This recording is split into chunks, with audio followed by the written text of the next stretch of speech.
Hello, everyone, and welcome to day 2 of Summer Learning Week 2021, Win at Wellness and Health.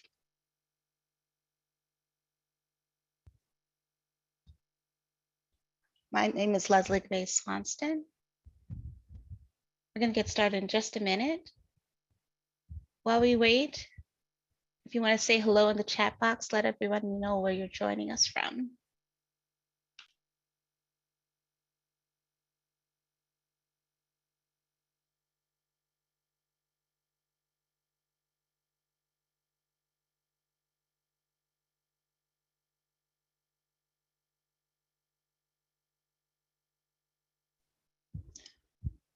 Again, hello and welcome. We're going to get started in just a couple seconds. We're saying hello in the chat box right now.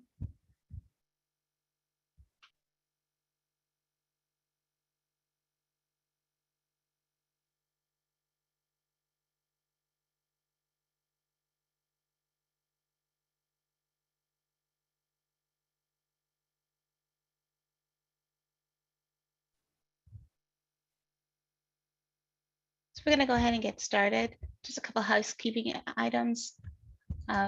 Your lines are muted. This webinar is being recorded, and a link to the recording will be made available on NSLA's website. With that, as we're going along, if you have any questions for our speakers, please put those into the Q&A box. Try to catch them if they're in the chat box, but if you want your questions asked and answered live, please put those into the Q&A box. With that, I'll turn things over to Aaron. Aaron Dorkin. All right. Oh. All right. There I am. Sorry. Welcome, everybody. Thank you, Leslie. Thank you. Happy Summer Learning Week to everybody. We have, I know people are still joining. We have some great panelists with great resources and expertise to share. And we also want to thank Discovery Education for sponsoring this day and session, not only through this webinar, but with events across the country and around our theme focused on health and wellness. And yesterday we focused on STEM, and tomorrow arts, and then career skills and preparing kids for their future, and literacy on Friday. So lots of events happening all across the country where we're putting a spotlight on what works, and great programs and leaders and partners like all of you. So thank you for being part of us. We just want to share a couple context points and some other information, and then we'll get started. Next slide, Leslie. So for any of you who don't know, NSLA stands for National Summer Learning Association, been around for more than 25 years, really focused on both combating summer learning loss and closing achievement and opportunity gaps, which we know grow most dramatically over the summer months, but ultimately leveraging the summer as a time that we believe is actually one of the most inequitable times in education, but also a time that's one of the most entrepreneurial times that creates great opportunity. And if we do things creatively. And now with so much federal funding in response to COVID, there's a huge emphasis and highlight on what's the power of summer programs, what they could do, not only to help kids respond to COVID, but also get set up for success for the coming school year. So we're going to talk about how important health and wellness is to all of that. Next slide. So I won't spend much time. If you've been on webinars with us, you've heard me share some of these points, but just know that we believe we have the 4 eyes of summer, and we believe that summer is a time for improvement for both students, but also adults. Most professional development happens through summer programs. It's a time of innovation. We're really proud to have created a new fellowship, Summer Innovation Fellowship, especially for leaders of color who are starting new programs across the country, and we're going to expand that. So that is something where summer is a chance to come up with new ideas and test them out. It's a time for integration in terms of breaking down the artificial silos in education and bringing together folks from school districts and nonprofits and government agencies, even corporations, all together to help young people.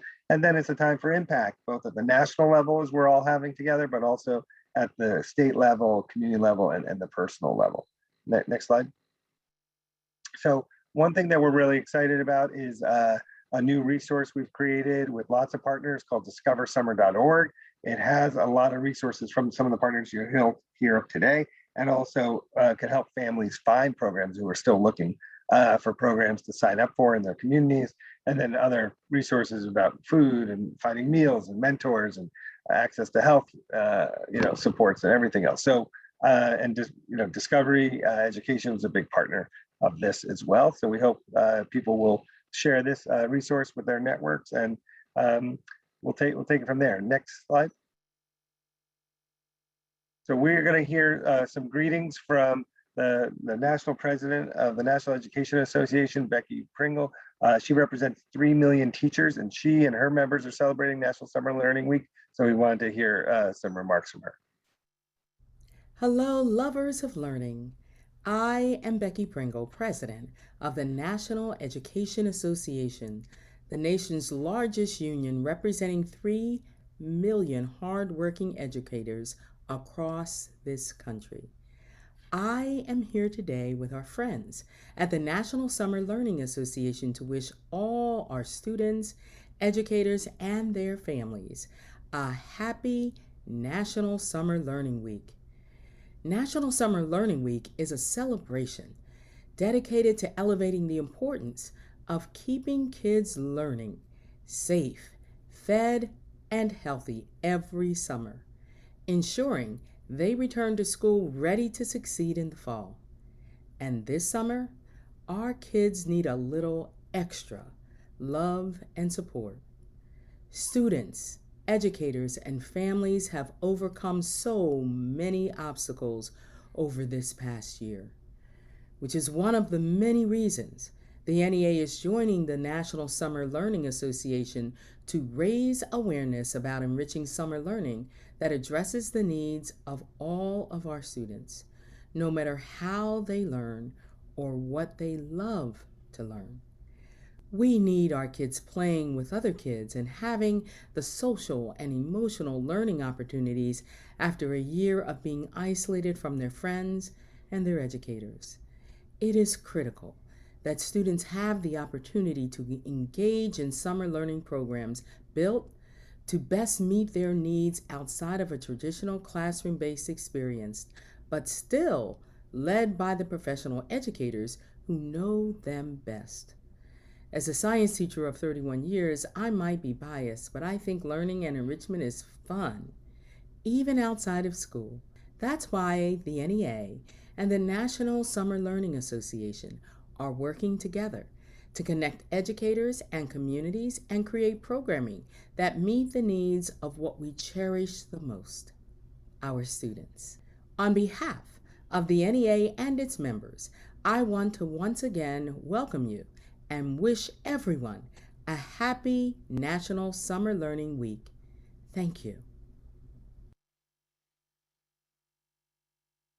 Well, thank you. And we're really excited to, have NEA as a huge partner for us, not just only today and this summer, but for years going forward. Now we'd like to turn it over to one of our newest board members, Rachel Thornton, who also has many titles at Johns Hopkins, but is a doctor and holds positions with the Bloomberg School of Health and the medical school and their hospitals, and was on the commission for the National Academy of Sciences on summertime experiences. So to share her perspective, a real expert on health and wellness, especially for children. So Rachel. Thank you so much, Aaron, and thanks to all of you who are joining. This is my first time in attendance at National Summer Learning Week, but I know it won't be my last. And I just want to applaud everything that all of you are doing in the spirit of the comments we just heard from NEA president to help children re-engage, thrive, and recover in the context of all of the difficulties and exigencies that the pandemic have brought to them, and to commend all of you for the work that I know you've been doing across this summer in preparation for this summer, and even through our COVID summer last year, to ensure that kids are able to get access to those experiences that really do feed their full health and their full selves. Getting in touch with their social and emotional needs, which we know so many children are struggling with, just the additional burdens of this past year on their emotional well-being. And this is just a time for all of us to wrap our arms around them and to help them engage in all of the types of learning that will really propel them forward into the future. And for many of them, to provide them access to those additional supports that will really feed their ability to, to succeed optimally in the school years ahead. And for all those kids who are 12 and older, This is a wonderful time to ensure that we are encouraging and living out the opportunities and encouraging them all and their families through the process of deciding about COVID vaccination and all that we can do to keep our kids safe who are too young yet to be vaccinated, and all the care that you put into stewarding their health and well-being, I think is just incredibly important. And I think our report, the National Academy's report that I had the privilege of being a part of in 2019, that took on new meaning when we entered into the early exigencies of the pandemic in spring of 2020, really just highlights again that health in its totality when it comes to children is about first ensuring that we meet all of their basic needs, their needs for developmentally appropriate environments, their needs for nutrition and sustenance, their need for experiences that really feed their full personhood and affirm who they are and support them in their development, and their needs for those safe environments with trusted adults who are really ensuring that their best interests are met. And so I just would first of all just say how thrilled I am to be to have the privilege to join the NSLA board and Erin's team, and I'm excited for the road ahead in that, and just the appreciation that I have for all of you, for colleagues who are part of the program today, for the incredibly important, sometimes thankless work that you all are doing to ensure and steward our future, which is our kids, and their health and their well-being and their optimal ability to learn is just so essential for the health and well-being of our nation and our world. So thank you so much. Thank you, Rachel, so much. We're so excited to work with you as both now a new board member of NSLA, but thank you for your remarks and framing and how important this is, and to realize we are operating within a pandemic. We're coming out of a pandemic, and all of the health concerns on top of all of the pre-pandemic health concerns we had. Now we have more, and so our work is more important than ever. And I hear what you say. Sometimes it is thankless work, but in this week, in National Summer Learning Week, if there's anything we're trying to do, it is to say thank you and to celebrate and lift up folks. I agree with you. It doesn't always happen enough, but we're trying to use this opportunity to make sure people feel seen and heard, and that know that their work is really important. So thank you for highlighting that. And now we're going to turn it to another partner who knows the importance of this work and is supporting everyone in it, is Jackie from Discovery Education, who they have been investing so much in resources to work with lots of partners in our field, especially around social emotional learning. And we're really lucky to have them as a partner to all of us. And they have some great opportunities to share with young people. So Jackie. Hi, Erin. Thanks so much. We're super excited to be here and partnering with National Summer Learning Association. Some of you may be familiar with Discovery Education and our K-12 learning platform that is available in schools around the country. But we also have a number of open access, no cost resources that are available. And we've really been talking about them as we move into summer, and those who are managing students during the summertime, parents, outside community organizations are all looking to access resources to ensure that they can keep the learning going during the summer months. So I'm going to share my screen. I have a couple of resources to share, both in the SEL space and just in general as well. This first page is on discoveryeducation.com, and I will share this link after the webinar. But this is how you can get to and access any of our open resource programs. And you can filter by particular subject areas and find digital videos, classroom activities, family activities, a number of different student-facing modules to engage students in science and technology, environmental information, health, and then just general life skills like financial literacy, planning for college, and career exploration. So please take advantage of this page, come in and have a look around, see if there are resources that can benefit you in your work with students this summer and beyond. But I also want to share, since we're talking specifically about health and wellness, A new initiative of Discovery Education is the Social Emotional Learning Coalition. This is a partnership with a number of corporate and community partners to really help educators around the country, as well as parents and communities, incorporate SEL learning into core instruction and really into the day-to-day activity of our youth.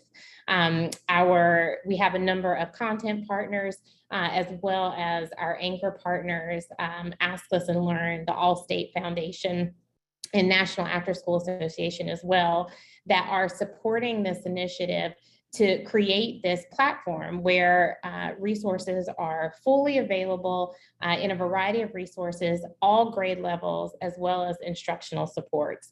So if you visit selcoalition.org, you can learn more about the coalition overall, and you can also link directly to our SEL Center, which is the platform where all of these learning resources are stored. And you'll see you can click right into the SEL Center. There's no registration or login or anything like that required, and start to access these resources.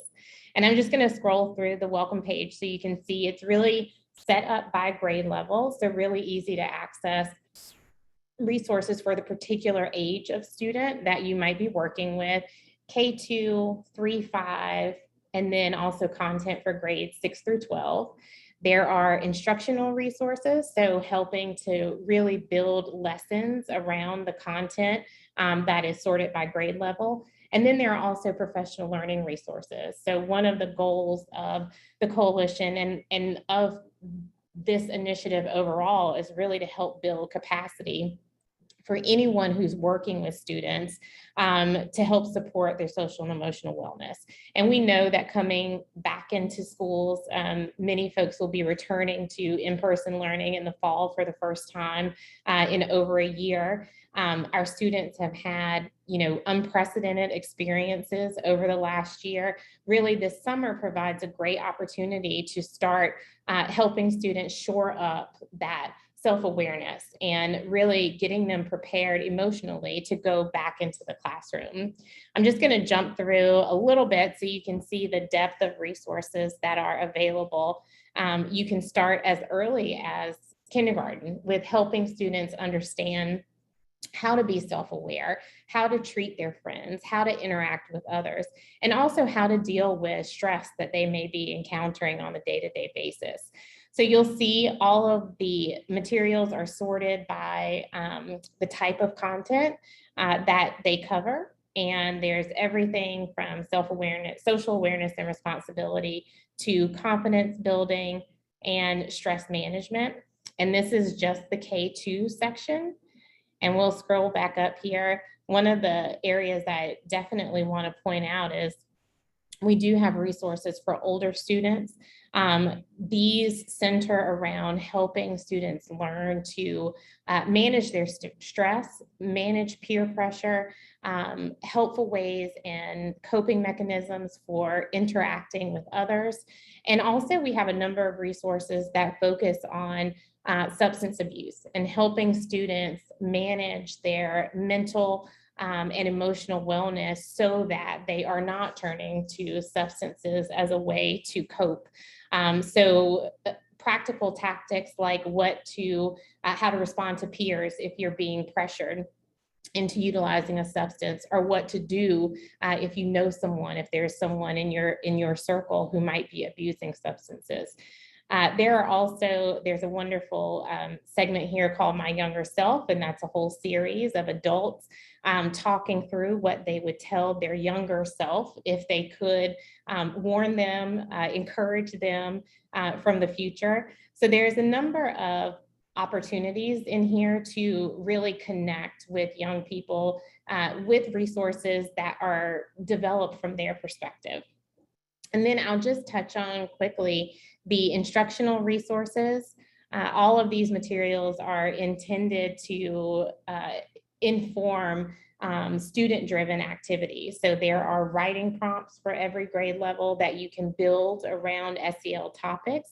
There are also SOS strategies, which help students really integrate what they're learning into the real world. And you can also tap into, as you're working through these resources, all of these professional learning materials. So if you are preparing to go back into the classroom or preparing to support students and their SEL needs, there are modules here that are self-paced, that are available to take on your schedule on demand, where you can really start to build capacity and identify best practices from SEL authorities like Castle to take back into the classroom, or with students that you work with in the after-school program, are in preparation for activities yet to take place this summer. So summer is a great time to continue to build student supports and make sure that they're learning, but it's also an opportunity for educators and those who are working with students to sharpen the saw and continue to build your skills. We also have a fantastic program here called Ready, Set, Rise that is just all modules around trauma-informed care and helping educators build capacity and think through how they can really support their entire school and the entire staff at their school in creating that environment where trauma-informed teaching is core and just a part of the nature of what they're doing in that school. So a number of different resources to help support your learning and your growth as well. So we hope you'll take some time and scroll through. As you can see, there's a ton here, and just take a look at what's available. And if there are opportunities to integrate this or any of the other resources you find on our corporate education partnerships page into your learning, please do so. Our partners want nothing more than to have these resources made available to as many educators and after school site leaders and communities as possible, so that they're touching as many students as possible. And if there's anything that we can do to support your journey, please just let us know. But we are so excited to be a part of this initiative with National Summer Learning Association and looking forward to more activity as we move through the year. Wow, Jackie, thank you so much. I don't know if there's questions, or if we make sure we put your email in the chat, or if anybody wants to reach you or some of your team. There is so much there that I really thank you for you and your team for creating this and also doing so much in partnership with others. I think that's something that really stands out here, that you're finding other resources and other groups to bring and then make it available to so many people. So we're really, really fortunate. I know, I think Daniel Hatcher, who's going to be one of our panelists, I think the Lines for Healthier Generations involved, and there are a lot of Castle, a lot of other partners. I think we all know that you're pulling in here and making great tools and resources available to everybody. So we're really fortunate. We really appreciate it. And it's something we want this to be a kind of an action conversation, so people have tools that they could use right now as they get into next school year, and then into for the coming summers that we have. So with that, I'm going to now turn us over, Jackie, to Farlone Toussaint from the Center for Health and Justice Through Sport. I believe I want to make sure I get the name right, but she'll correct me. But she also used to be at the Laureus Foundation and has been a major leader in kind of what they refer to as sports-based youth development, and especially around preparing coaches to work with young people and trauma-informed coaches, so they can really respond and use sports and health and fitness as a way to help kids through this pandemic and through life. So Farlone, I'll turn it over to you, and you can introduce the rest of our panel, and thank you. Thank you, Aaron. I really appreciate everything that NSLA does. I mean, you all are just such a great convener of the best and the brightest when it comes to youth development. So I just am honored to be here and be your moderator today. Thank you so much for having me. My name is Farlone Charity Toussaint, and I am the Director of External Affairs at the Center for Healing and Justice Through Sport. Long name, but trust me, you'll appreciate it later. The Center for Healing and Justice Through Sport's mission is to make sport healing for all youth everywhere. And the reason why your brain is thinking to yourself, why does sport need to be healing? Because if it's not healing, then it's hurting. And we've come to understand that sport and physical activity are uniquely positioned to address psychological, physiological, and neurological traumas in the body and in the brain. And this is very important in our conversations today about health and well-being, health and wellness. I want to just share with you all a quick link so you can learn more about what we're doing at the Center for Healing and Justice Through Sport before I introduce the amazing panelists that are going to be joining me today. But I also want to warn all of you that I am actually one of those folks who goes rogue on panels. I figure Erin and Leslie and Laura continue to invite me to participate in these panels because they know I'm a good troublemaker. So please make sure you're using the chat to communicate with me directly. I want to make sure that you are getting what you need out of this panel.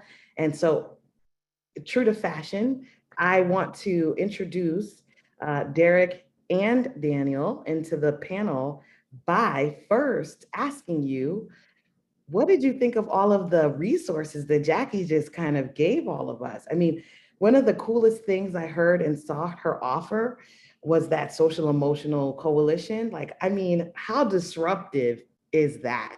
You know, how long have people been fighting for SEL to be something that is addressed at the level that it's being addressed through those resources? Tell me a little bit about who you are and what you thought of what Jackie has to offer.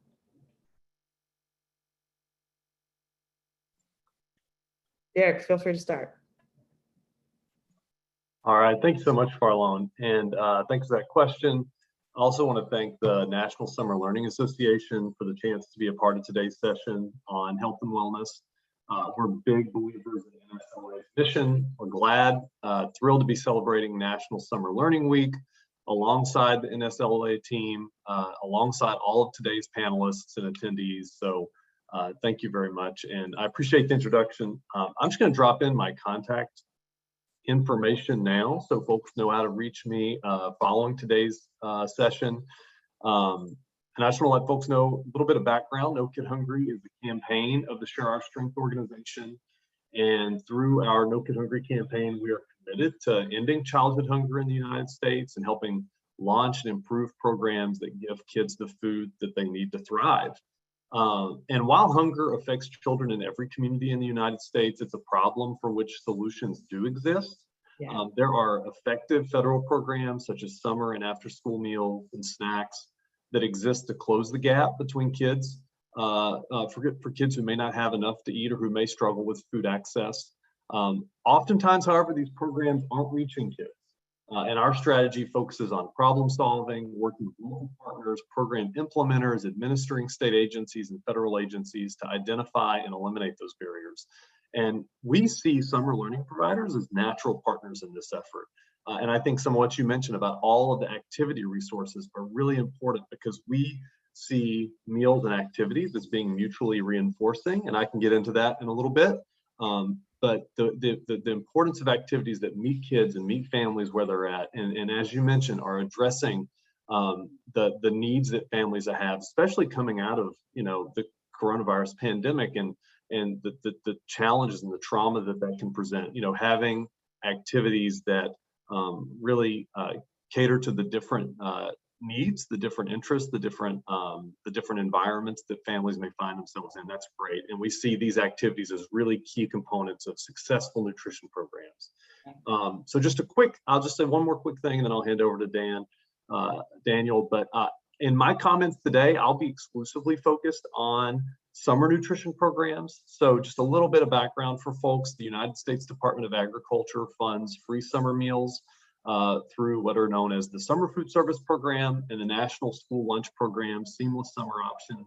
These are meals that are being served now. These are sites, thousands of sites around the country at schools, parks, community centers, and they're free to kids and teens 18 and under. You don't have to have ID, you don't have to register. Site eligibility is normally established at the community level based on school free and reduced price enrollment or census tract data, so it's established at the community level. Though actually for this summer, there are waivers in place due to the pandemic that have expanded eligibility to all communities. Meals served follow USDA nutrition guidelines. Families don't have to apply. They don't have to show proof of income to participate. So I just am going to include in the chat box a link to some fact sheets from the USDA for folks to review at a later time. And I'll be sure to share later about how you can access information in your community about summer sites. But I don't want to monopolize the time here. So I'm going to hand over to Daniel. Yeah, thank you, Derek. Serious business. Thanks, Derek. You said that so well. So hi, everyone. I'm Daniel Hatcher. I'm the Director of Community Partnerships at the Alliance for a Healthier Generation. If you're not familiar with Healthier Generation, we work to create environments that support children's mental and physical health. So you might know us from resources around family engagement, parent engagement. We have a new resource hub called Healthy at Home. That's a partnership with Kohl's. So we do a lot of resource curation that hopefully gets great resources and tools in the hands of families so that they can help young people eat healthy, move more, and feel connected. So Farlone, to your question back to Jack, what our response to Jackie, I wrote down just acknowledging trauma. Yeah. That really stands out to me. I appreciate that Jackie shared the Ready, Set, Rise resources, and I put the link in the chat box. So I hope folks check that out. But I think this summer in particular, we've all are coming out of collective trauma. So those resources are really powerful to address that. But I think it also acknowledges historical trauma that was happening before the pandemic that only got worse. Right. So I really appreciate those resources that take a trauma-informed approach. Yeah. There's another resource in those modules that I really like that's about equity and cultural identity as well, and acknowledging young people, educators, and the experiences that they have as well. So Yeah, that's love the resources. Yeah, that's fantastic. Thank you, Jackie. And I hope, I saw that she put those resources in the chat. I hope everyone who's here really takes the time. You might have a bunch of tabs on your computer right now, but save them, favorite them, make sure that you have them, because I really believe that there has been a lot of energy and thought put into these resources. And I can say that because as a person with the lived experience of food deserts, of having lack of access to resources or lack of access to what I needed to be a young person, it was through activities, through nonprofit organizations based in my community that elevated me to the status I'm in today, right? So a lot of the young people that you all are working with, I was that young person. And so with the energy that you're putting into showing up to things like this today to get the resources that you need so that you can then support and empower your young person to end up like me someday, I want to give you a pat on the back and give you some kudos. To Daniel and Derek, I think my next question, again, going rogue here, obviously, one of the things about the whole trauma-informed space, I mean, we can talk jargon all day, but, the pandemic made it very clear that trauma is agnostic when it comes to race or class or anything else, right? What are your thoughts on, this concept of using physical activity, using, the resources that come from the organizations you represent to address trauma that the pandemic has clearly brought into a light that we weren't willing to pay attention to before? Tell me a little bit more about how your work has been influenced by the pandemic and what you've learned, how you partner now, how have you changed? Arlen, you said it really well when you said if it's not healing, it's hurting. And that resonates with me with my own lived experience with physical activity and sports. And it doesn't feel good when you're picked last. And so thinking about those youth development techniques that we can all take with us from the summer and into the next school year that we know will support young people, help them feel acknowledged and heard, and take away some of that potential hurt. So I think for Healthier Generation, the resources that we're sharing and providing, it's looking for those opportunities to lean into cooperation, sharing, empathy, getting to know your adult mentors, your adult allies, getting to know the world around, appreciating the world around you so that you appreciate yourself, show yourself a little bit more kindness, but hopefully that gets passed on to others as well. And sport, physical activity is like such a perfect place for that to happen. Thank you.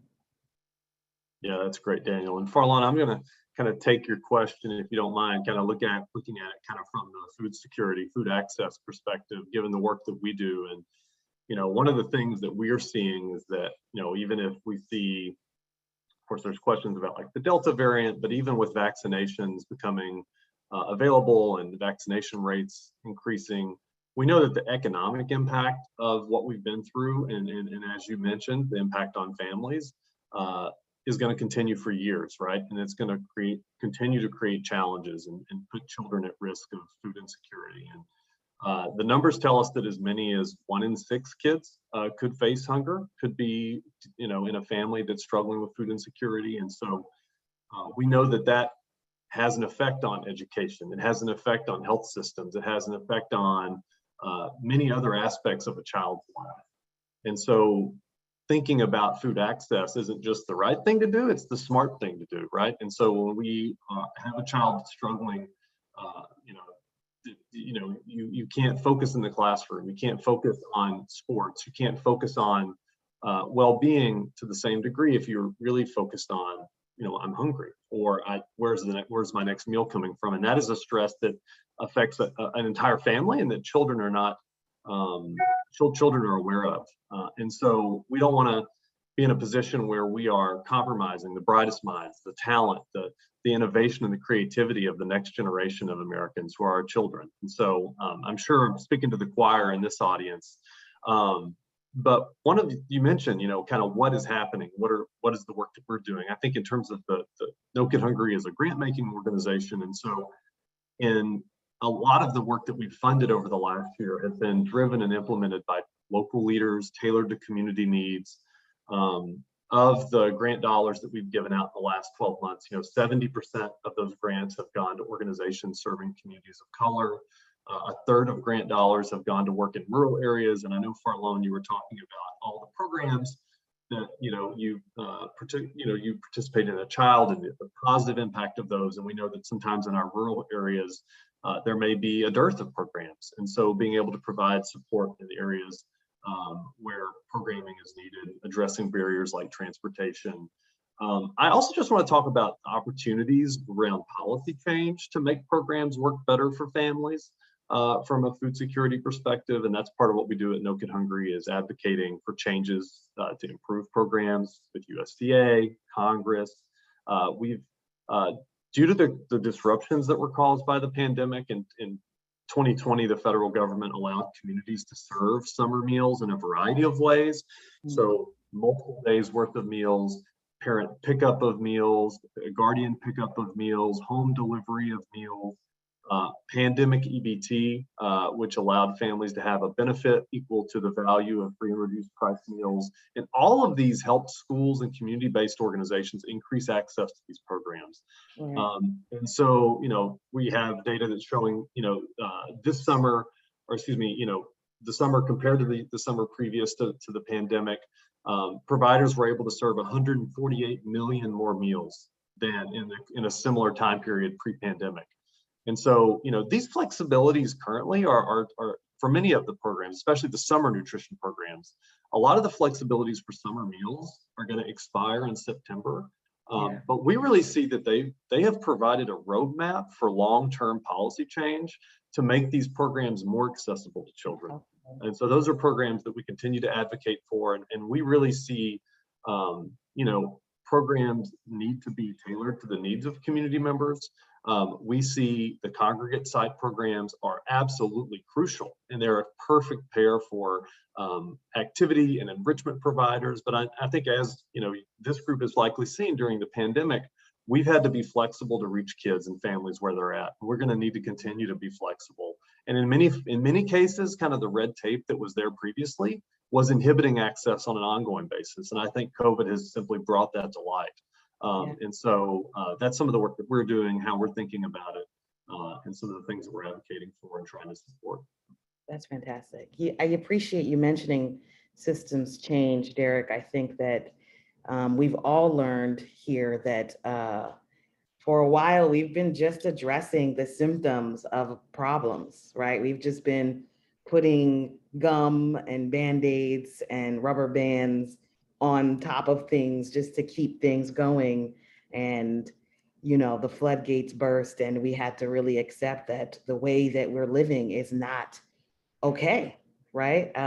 So I really appreciate you addressing that. I know that Daniel's doing systems change work. I know we're doing systems change work at the Center for Healing and Justice Through Sport, which is why we changed from We Coach to the center, because we recognize that programs are on the ground doing the work, right? They don't have time to fight for themselves at the level that you're fighting for, Derek, at the level that you're fighting for, Daniel. And that kind of brings me to this next question for you all. And it's something that we're trying to address in our own agenda to transform youth sports that we have at our center. Many educators and parents are having concerns about academics and unfinished learning during the pandemic. And, you know, I mean, it's to be expected. Everybody thought that, you know, well, if they're not in class, if they're not there in person, they were already struggling when they were there. It's definitely not going to be easier when they're virtual or not at all.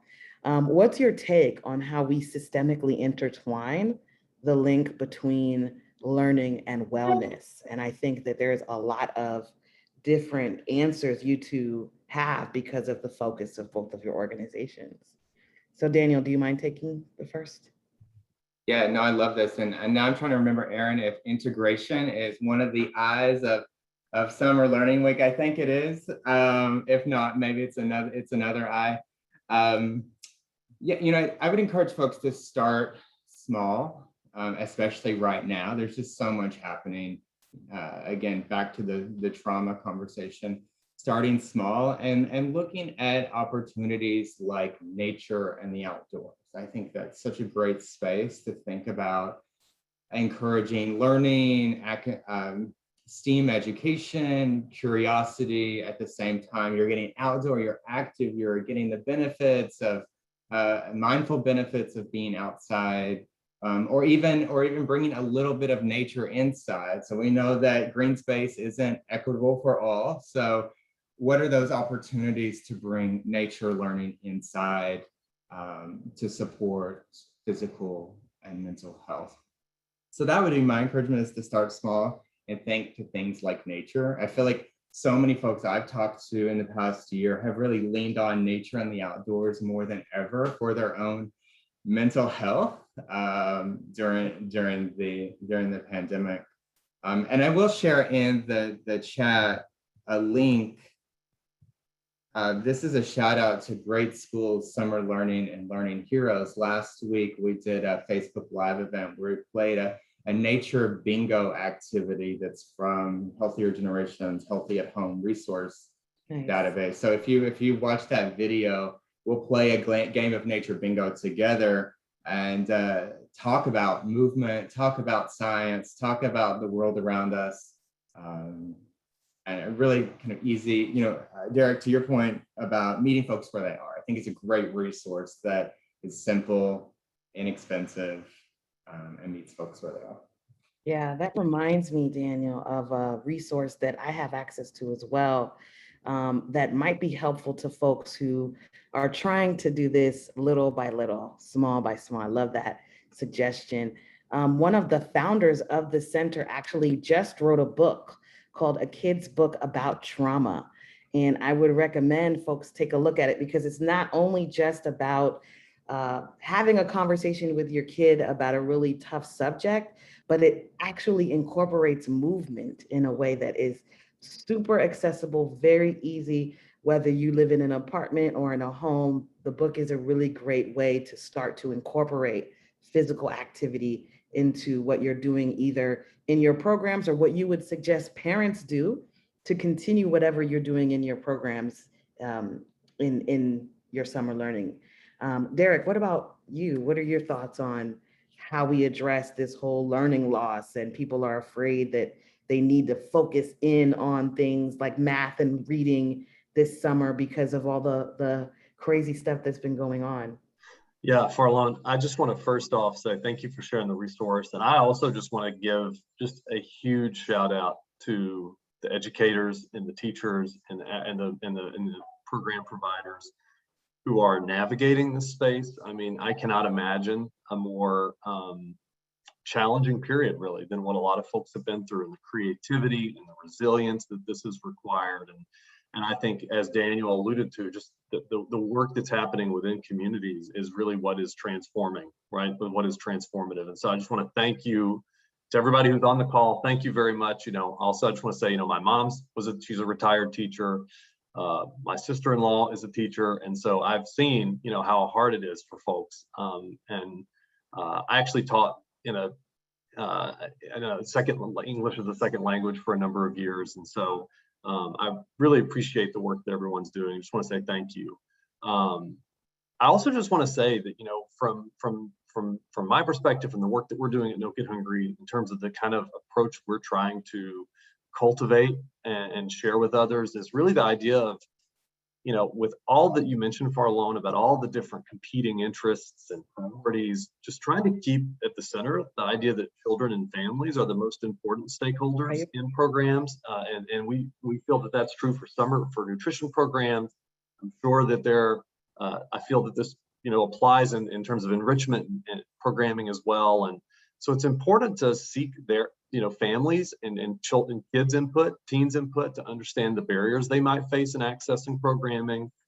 This is, I think, especially important for families of color who may experience systemic barriers in accessing programs, barriers that, you know, sometimes as organizers, program providers, from their lens of just trying to get a program off the ground, may not even be immediately aware of.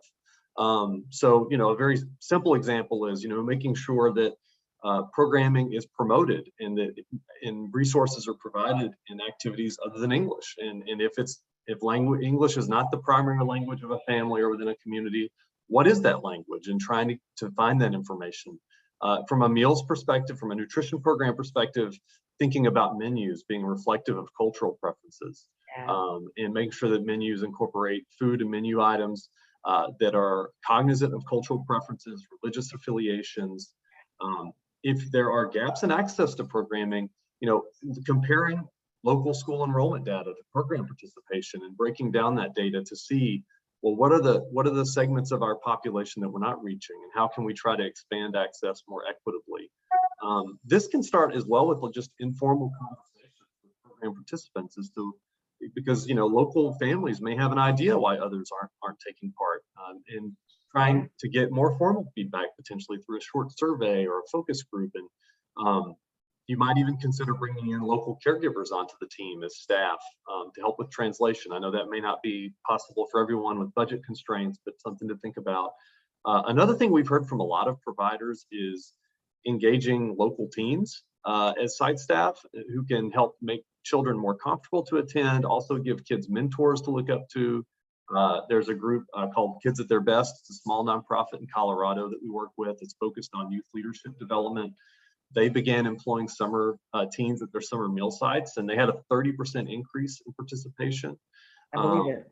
So, you know, we actually recently developed a resource on designing more inclusive school meal programs. And I think the more I think about it and thinking about today's session, you know, there may be some questions and some thought starters in there that could apply to this group, whether or not you're serving meals. So I'll drop that into the chat box. And I just want to, a bigger picture, say that, you know, we really think that summer meals can benefit enrichment in ways that are mutually reinforcing.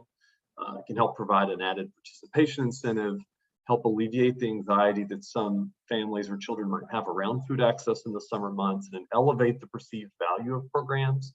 And so we really think there is a really natural pair there. So I'll drop that resource in the chat for a moment, but thank you for the question. Thank you, Derek. Thank you. Yeah, I appreciate the perspectives. I just kind of want to wrap that portion of the conversation up by saying, you know, we can try and teach any subject you can think of under the sun, but if a child is unregulated, that means if they don't have the right kinds of tools and resources to understand how to understand that their environment is healthy and safe. All of that beating math and science and English into their brains is going to go nowhere. So as Derek and Daniel mentioned, listen to your target audience and make sure that you're meeting the needs so that you can get to the end goal, that you can get to the objective. I really appreciate you all. I want to open this place up for questions. I saw the chat was popping, but I didn't see many questions. I saw lots of resources being shared. I saw lots of opportunities being exchanged, but I want to make sure that we create a space and some time for some very specific questions. I know Daniel and Derek have shared a lot of information. So this is open. Anyone, please feel free to let me know. And Leslie, if there are some questions that I'm missing in the Q&A section, please feel free to also put that on my radar.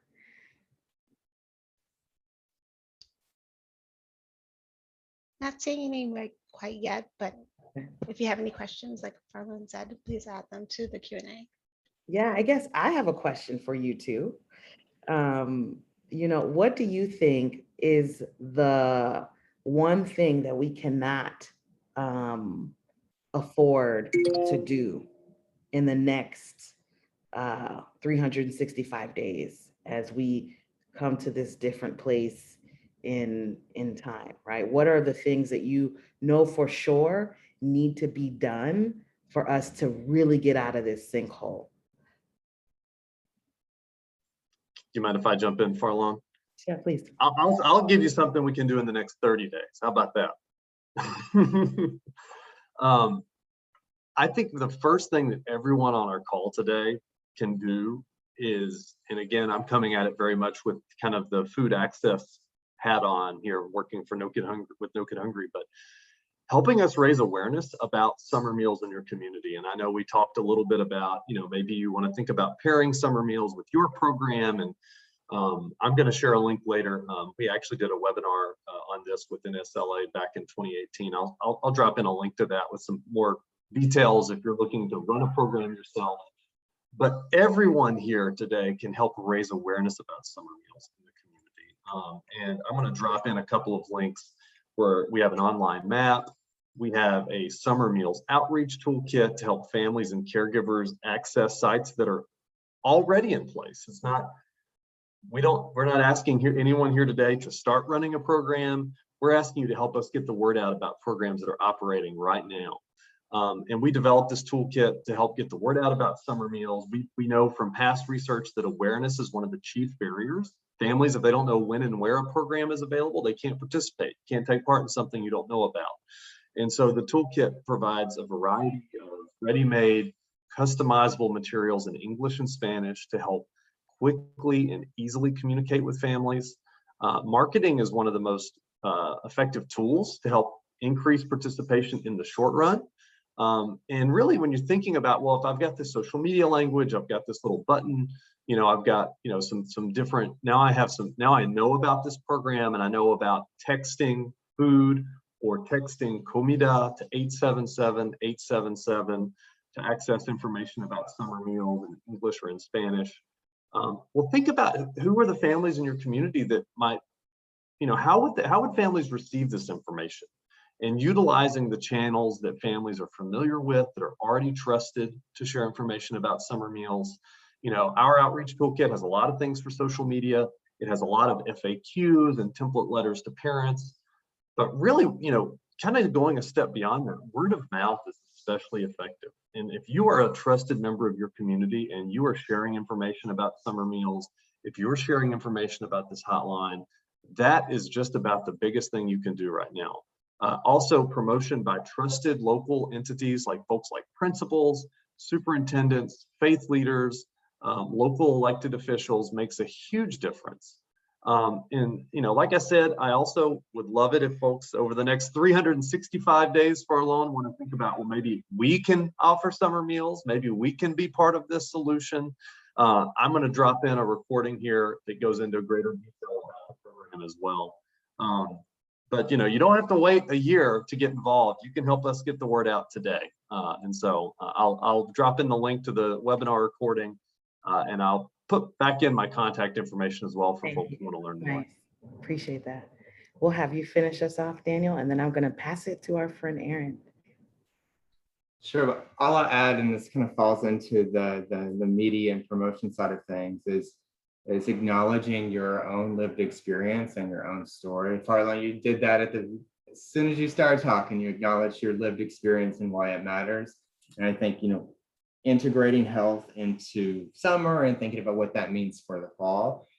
Don't discount your lived experience in the last year, in the last year and a half, your entire life. I think that's such a powerful way to forge really authentic partnerships, but also really empowering for young people and families in the spaces where we're working. It's just to be transparent and authentic about what's bringing you to the work as well. So, thanks. Man, it's been incredible being able to catch up with you, Derek and Daniel. I really appreciate everything that you've been able to share in terms of resources. Aaron, I hope we have the transcript or can save that chat. I feel like it's $1 million chat right there. Like, just so much great stuff in there. I also want to share, if there are more professional development opportunities you're looking for in terms of trauma-informed or healing-centered coaching, the Center for Healing and Justice Through Sport will be actually launching a post-pandemic training series for absolutely free, being paid for by the Laureus Sport for Good Foundation. It's a national training opportunity that I'm going to put in the chat as well. I want to make sure that if you'd like to participate in that, if you'd like your coaches, if you'd like your staff, if you'd like your mentors, your volunteers to learn how to address trauma-informed issues or have more healing-centered programming, please feel free to join us. Just subscribe on our website so we can share that invitation with you as soon as that registration goes live. And with that, I'm going to say thank you so much, Aaron, for giving us the platform to have these conversations and to share these resources. We really appreciate you all. Well, thank you. Thank you, Farlone, Derek, Daniel. Thank you, Dr. Rachel Thornton. Thank you, Jackie and Discovery Education. You guys have, in 1 hour, we've covered a lot of ground and offered a lot of resources and expertise that everyone can benefit from. And by the way, we're going to be making this recording available, which will have the chat in it, and all the resources. So when we send it out, we hope everybody will share it out. We know a lot of people are working with kids right now and can't just, listen right now live, but they will. Hopefully we get a lot of folks who do. I just want to go to the last couple slides here to just share. One, we have a family guide, so we'll be sharing that out. That has a lot of these great resources in it. So if you're working with families, please also add that to your email newsletters and to your websites. And just a couple other things that are coming up for tomorrow and this week and then the next few months. So next slide. So first of all, I appreciate the compliment from Farlone. One of I think the great honors we have at NSLA is to be a strong convener and bringing lots of partners and unlikely partners and allies together in different spaces. And we are going forward with our national conference in Washington, D.C., November 8th through 10th at the Mayflower Hotel. We hope everyone who's presented here today will be there. We hope everyone who's listened will be there. With the federal funding, there's more focus and funding and interest in summer that we expect this to be one of the largest, and if not the largest and most important conference we've ever held. So we hope we'll be safe, but we hope that you will join in person and reconnect. Also, just so you know, as we get ready for the coming school year, we like to say that summer planning starts in September. So all these great ideas, we don't need to wait till next spring to start talking about them again. We have a training team, field consultants, full-time folks here with Broderick, Clark, and Leslie and everyone else, and great resources and expertise to share to help people plan their programs with the partners that you've heard from and ongoing. And we also have a professional learning communities that are meeting quarterly, and we have one specifically on health and fitness, and then we also have some on STEM and health careers. So there are a lot of opportunities to stay connected to NSLA and to keep sharing best practices and really reminding ourselves that none of us are alone, none of us need to reinvent the wheel, and that maybe none of us have all the answers ourselves, but collectively we get pretty close. So that's all I want to do is say thank you. Happy Summer Learning Week. Please join us tomorrow. We're going to be Our Spread the Word is going to be focused on arts, called Make a Masterpiece. As we sponsored by the Mizzen app by Mott Foundation. And we have great panelists tomorrow talking about specifically arts programs and the impact and value they have for families and young people. So thanks again, everyone, for your time and expertise, and mostly your partnership and great work for kids. We appreciate it, and we'll talk to you soon.